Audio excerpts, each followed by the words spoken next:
Ready?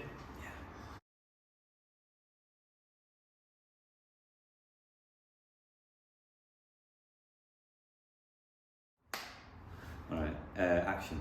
Where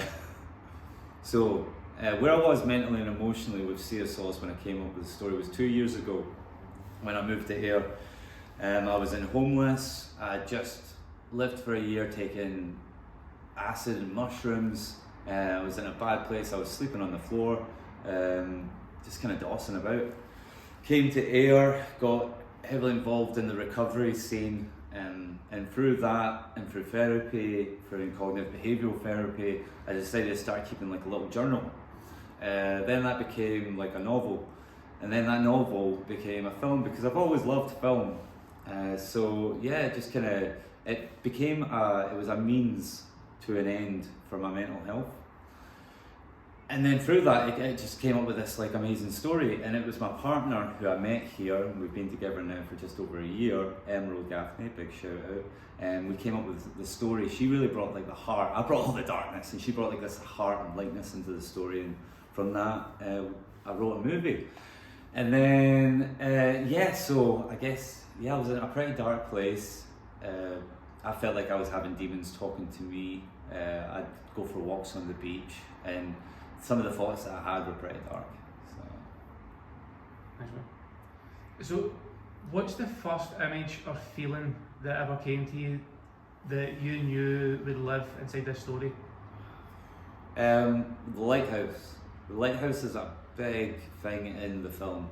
I see it as a beacon of hope. You know, it's like guides you in the darkness, but it's this ever ominous presence that almost feels like a stalking, stoic creature. But the big thing where that came from is my partner Emerald loves lighthouses, and I kind of seen her as this lighthouse that came into my life. But I saw both like the light, but I also saw like the responsibility. It's all metaphors, baby. Big one for me is and the weather. Like the weather is a big one. There's this constant storm that just escalates and brews throughout the film, and then you get that crescendo, and then it's the light after that. So that's really what I was thinking about, and then the characters all kind of they're all parts of me that I just kind of explored. Well, that kind of brings you on to the next question, which is personal connection. What does the story mean to you personally? Oh, it's the story of my life. Sea of Solace. The dealing with grief and how I dealt with grief for many years. After the loss of my parents, that's 10 years now that they've passed, and dealing with that in negative ways through alcoholism and addiction, removing myself from people. So when I started writing this story and I was getting involved in the recovery community and doing volunteering, the community aspect and seeing how like a community deals with grief was something that I wanted to explore, and that opened my eyes and opened my perspective, you know, and made me kind of have this feeling of connection. Okay, so how much of Beric's journey is your own? Yes, so I've never been involved with anyone who has, fortunately enough, never committed suicide, which Beric goes through with his loss. But I've had those feelings, and I've known people who have had that. Moving here to Ayr, I've had many stories told to me by people that they've lost like from the sea. So that really resonated with me and connected. And I've got my own loss that I've spoke about, my parents passing away. So yeah, and I'm a musician, so it's just this wandering character. I've moved around my entire life, so I definitely resonate with that kind of just drifting like the sea does. But then like finding purpose in life has been this.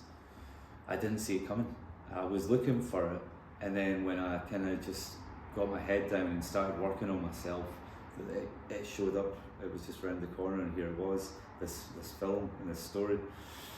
And it's much like when Beric faces the Erlking at the end, you know, it's a big challenge for him, you know, and he does manage it, but that isn't the end of the battle. The battle keeps on going, and I kind of try to keep it a little bit ominous with the film about, you know, where these characters would go, and that's a little bit like life, you know. I've tried to keep it as realistic as possible when there are Erlkings and Hecate and who else is, we've got Dionysus, big play in it, so yeah. So from darkness to creation, you've spoken about grief, addiction and loss. How did these experiences shape this film?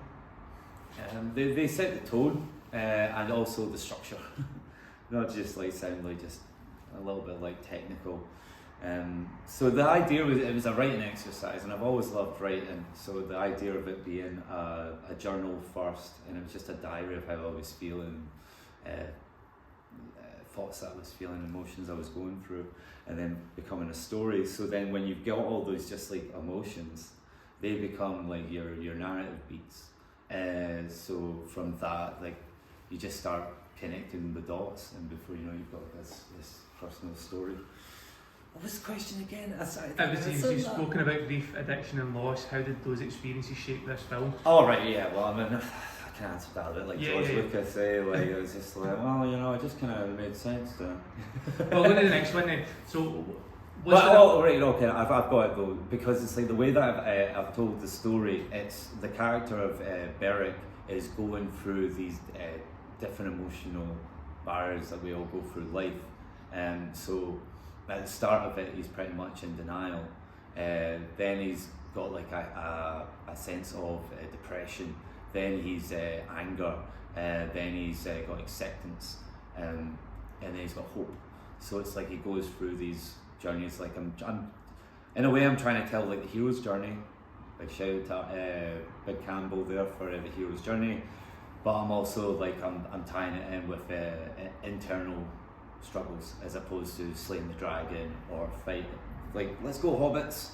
We've got to get over the water. It's all this stuff is taken in place inside his head. So then to be able to express that in a film, how do I tell what this guy's going through when this guy doesn't want to talk to anybody? Because you don't want to talk to anybody when you're going through all that. So then it's like, I've always loved myths and gods, and I'm a big Neil Gaiman fan, so I love when he takes like the grounded realism but then gives you all this supernatural lore. And then before I knew it, I was throwing characters like Dionysus and Orpheus into it. And I'm not pretentious. It wasn't my intention to have any of that at the beginning of it. That just kind of came because like the story needed it. Yeah. Was there a moment when you realised telling this story was actually helping you heal? Yeah.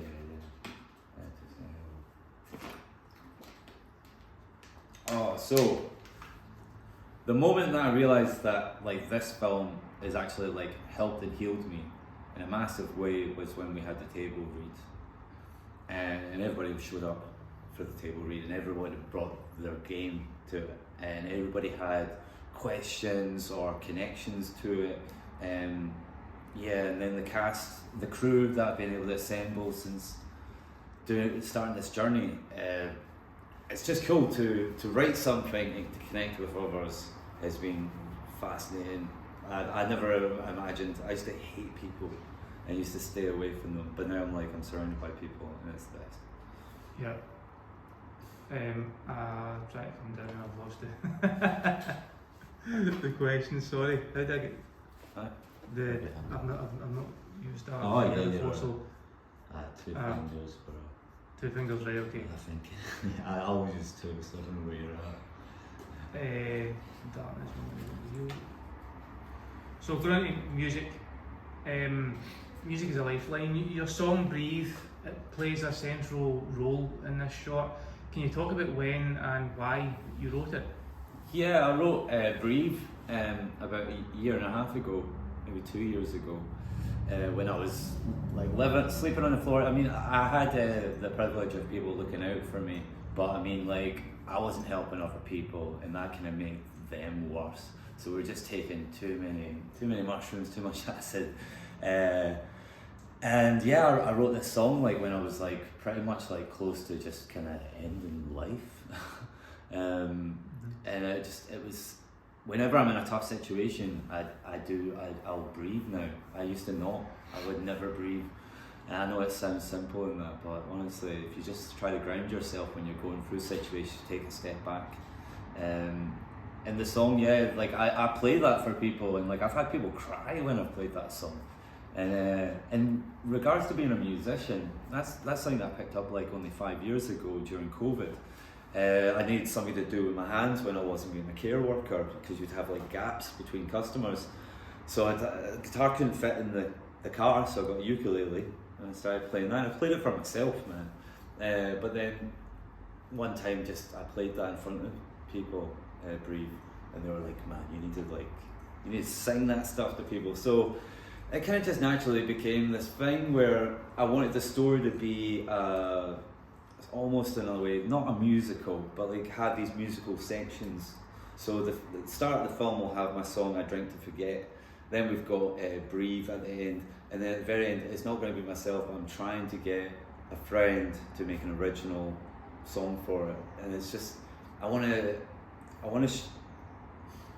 just love music, man. And so like I love films that have really good music in it, and like I think that like it gives this other layer to connecting with characters, because especially with a character that doesn't like to like talk to people or express himself, but he expresses himself when he does that. That's a big thing for how I conduct myself for most. This question's not on here, but just before I go into the next one, what came first then, Breathe or Sea of Solace? It was first of all Breathe before it was Sea of Did that Solace. influence? Yeah. Yes, I suppose so. Yeah. Yeah. Because like you hear a lot about like directors or writers when they write like a piece, they'll have like a soundtrack that they like listen to get them, like, you know, so Quentin Tarantino does, James Gunn does it. Ends up those musical pieces go into the film. So I was like, well, I'll do that, but I can't afford Elton John or anything like that for those musical pieces, so I'll make my own. Yeah. So just keep making my How does the song Breathe speak to the soul of the film? Yeah, it's a story of someone thinking. Breathe is a story of someone believing that they're no one and they have no one, and that they've just ran their entire lives. But then through the song, it becomes a case of they face their fears in that journey, and they are stronger for it. And that's the story that I'm trying to tell here. It's the hero's journey, but it's through the struggle of grief and addiction, and yeah, the memory of just, you know, being and breathing and being present saves lives. So moving on to the building of the sort of behind the scenes stuff, the building of the team, how did it feel hearing your script read aloud for the first time at the table read? Hearing my script read aloud at the table read was mental. It was awesome. It was a really out of body experience. And I was like, I didn't know how to conduct myself. I was like, do I read it? Do I watch people, what they're doing? But we were recording it, so I've been watching everybody. It's like everybody just like was great, and the chemistry between everybody was really cool. You know, everybody was just like really comfortable with each other. And we've got like an amazing we cast and crew together. Everybody is so different, and they're bringing stuff to me, and we've got lots of feedback, and it's made the piece better. Well, that leads into your next question as well, which is, what surprised you most about the cast and crew that have come together so far? Yeah, what surprised me most about the cast and crew coming together is the eclecticness of it and the randomness of it. Because when I was writing it, I thought, okay, well, I'm going to have to be Beric, Emerald's going to have to be Emily. I was thinking like, all right, who could be like these people? Because like I don't know anyone that would want to do it. Mm-hmm. But then you start just like, you just start doing a thing, and you just have to ask people, and they might say no, but for the most part, when I've like experienced, when you ask them, if you ask them in the right way, like you're respectable about it, and you genuinely like enthusiastic about wanting to get to know that person and collaborate with them, they say yes back. Mm-hmm. And it's making cool, and it's making me like, I think, a better writer for it, and it's inspired me so much. So I'm constantly writing other wee things, and from this there's other projects just started popping up. That's what you tell as well, I suppose, where people are in it for the act of creating, or whether they're in it for themselves. Yeah, I'm in it for like the total creation of it, and yeah, just look at the experience. You know, just sitting there and like there's a group of people and they're all reading like your material, and that's pretty cool, man. So short as a stepping stone, why did you decide to make the Erlking's Curse as a short first? Okay. So we're making the Erlking's Curse as a short first because it was originally, as I said previously, a novel, and then it's a 2-part feature film, about 6 hours long. So no one's going to give me any money to make this 6-hour epic about grief and addiction, so I've decided to make a short, and that's why I did the teaser first of all, to show the kind of concept, the theme, the tone, the vision, and then from that we've got together this like wee crew that's going to make this short film, and hopefully from the short film we can then use that as a promotional tool to get ahead with a feature film next year. Now, there's loads of things happening behind the scenes, and I wouldn't want to kind of spill the beans, but in this community, there's we've already got several places that want to show our film next year as part of the arts festival that takes place here every year. They've got connections with Carnegie Hall in New York. It's the Carnegie Hall Cinema Connections or something, because we've got Carnegie Library here. They've reached out. I think it was the Iris.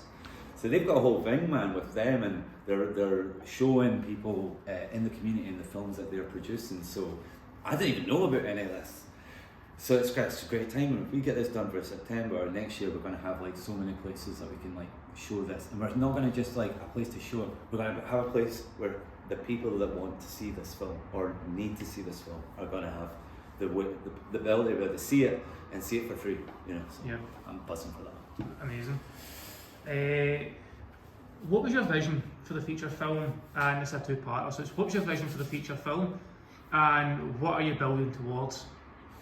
Oh, right, okay. Your vision. So the vision for the feature film, Sea of Solace, part 1 and part 2, it's the complete hero's journey.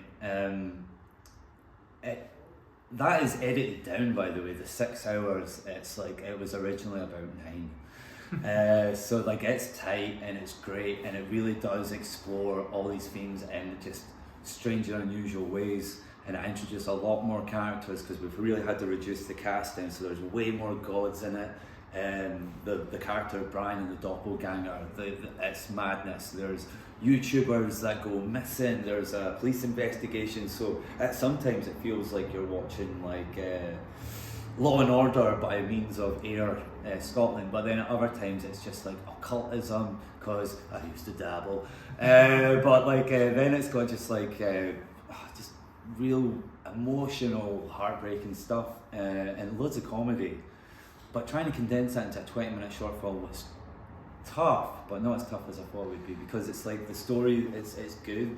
Like, and I know I wrote it, but like, but then it's good. If you've got that much, then it leaves, once you've finished that project, it leaves so many other avenues to go. Is it a prequel? Is it a sequel? Is it a... Well, this is what came around with, we're calling it, so the short is now SOS, the Erlking's Curse. And by the end of this movie, like these people have interacted with these like supernatural elements, and they're like, it almost, I've got other ideas to put these characters in different kind of like settings, like ghost hunting stuff. You know, they go to other locations where there's other things at play, and you could just totally explore like way more stuff. So yeah, and I would love the characters, and I could write loads more for them. So I'm excited for all of that and seeing where it goes. But one movie at a time. But there's a whole thing there, and like I said, there's the soundtrack and stuff as well. So I want people to get into the movie, but I want people to get into the music as well. So. Yeah. So it's kind of bringing that into touches the power of community.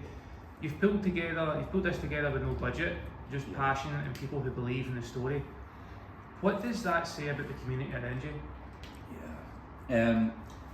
So yeah, doing this with no budget and just gumption and connections with people and talking with people, everyone's responded so like positively with it, and everyone's resonated in some way with the film.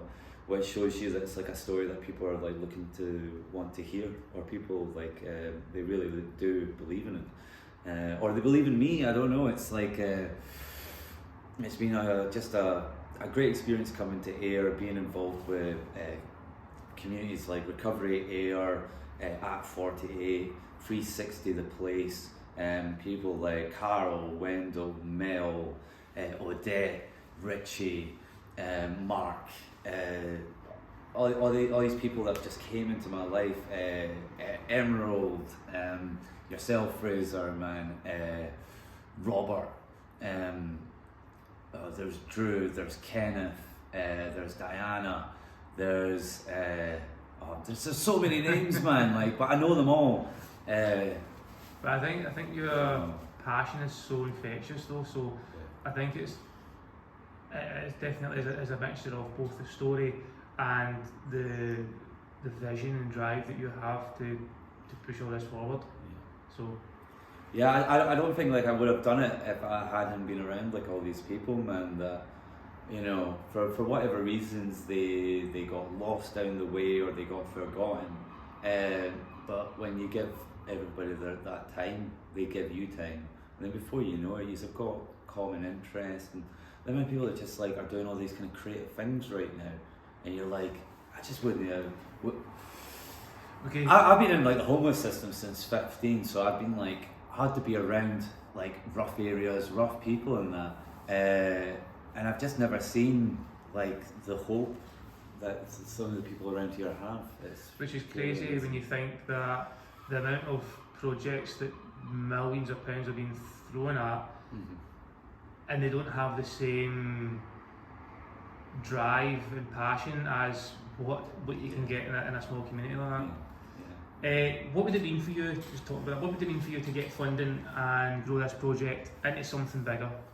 If we were to get funding and grow this project into something bigger, it would be amazing, because it would mean that we would be able to pay for everybody's travel expenses, getting to the set and back. We'd be able to make sure that everybody was fed, everybody was warm, we would be able to make sure that, just that people would be provided for, like on the set. That's the main thing. I just want to make sure that folk are like looked after, because I've heard like stories, and it's just like, no man, if you are going to have money for a project, it needs to be put on that first and foremost.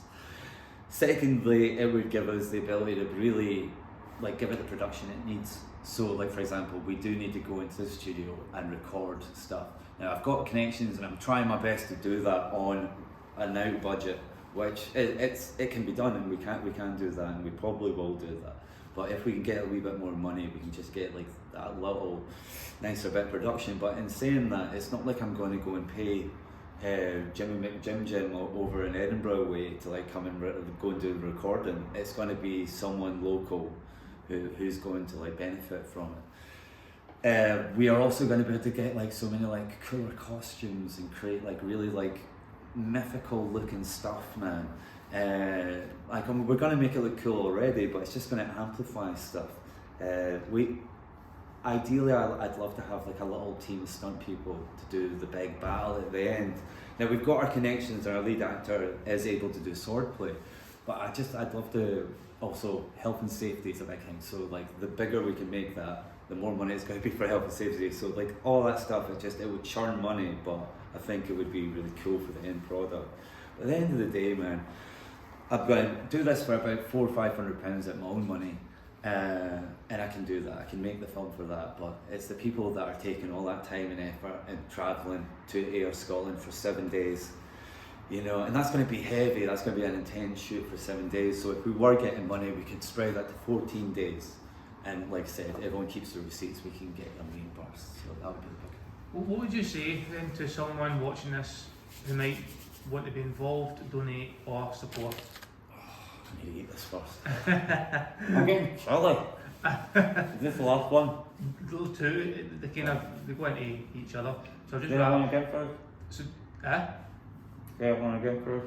So do you want me just to add the two in together? So it's what would you say to someone who's watching this right now? They might want to get involved, donate or support, and what's the call to action? Like, why now? And why this story?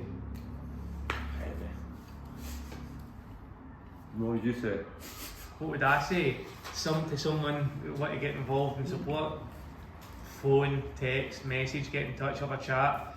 Is it even if they want someone wanting to read the script and say, like, not every donation has to be money. It's like advice as well. So I suppose that's a support value there, though.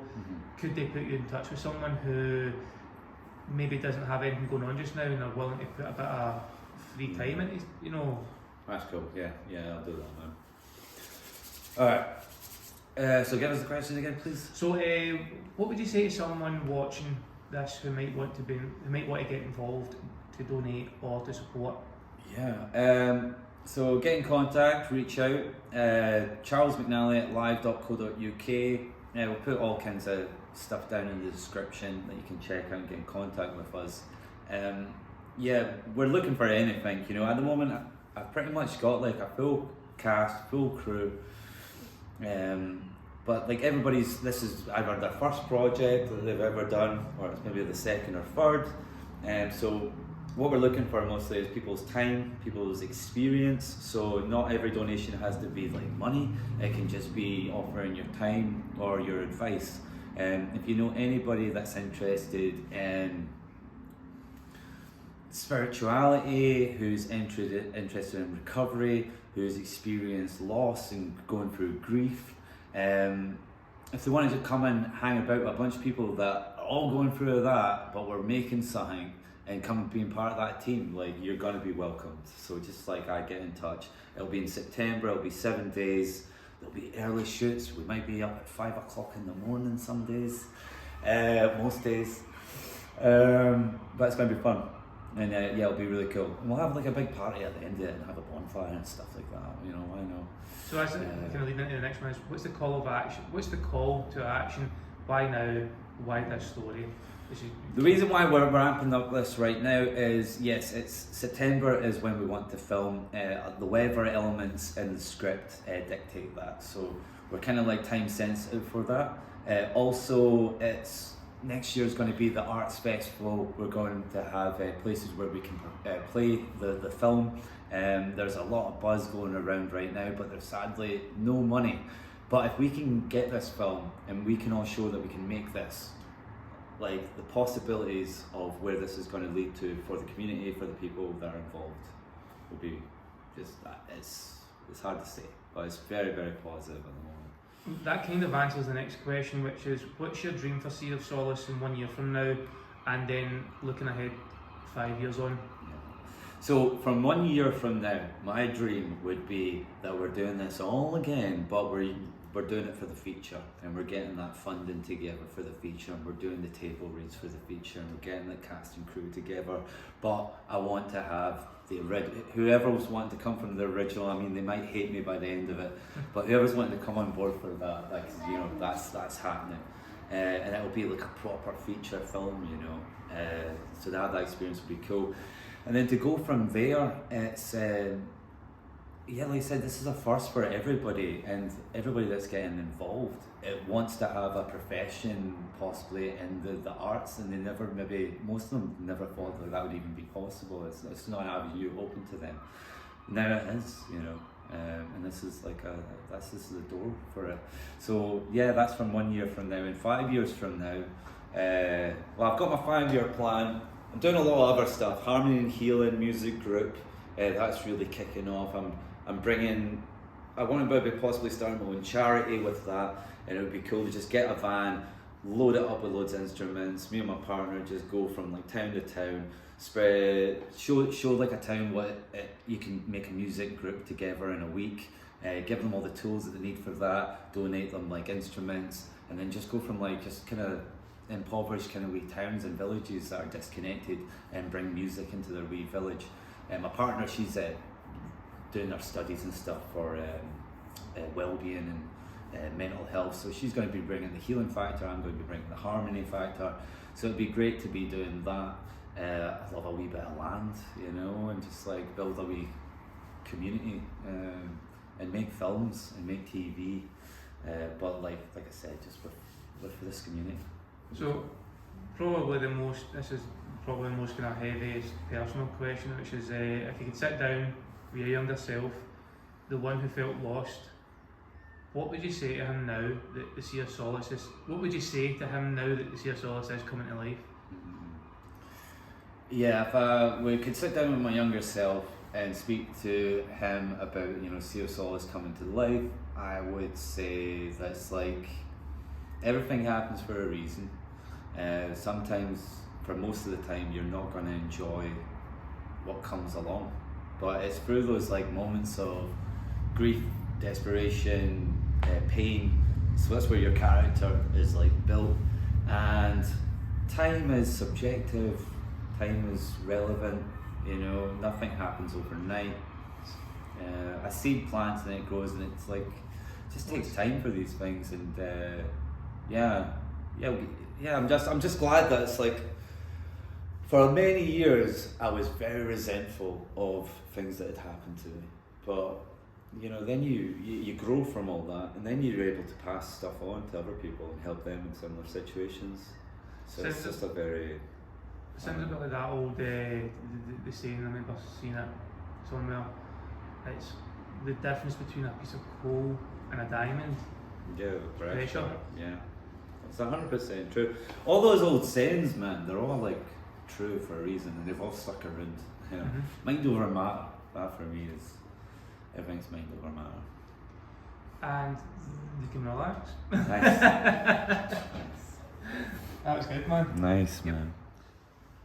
You want to get a close up on the start bit? If we start, come in, and then we can kind of go out and go in, if that's alright. Okay.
Stumble and I fell,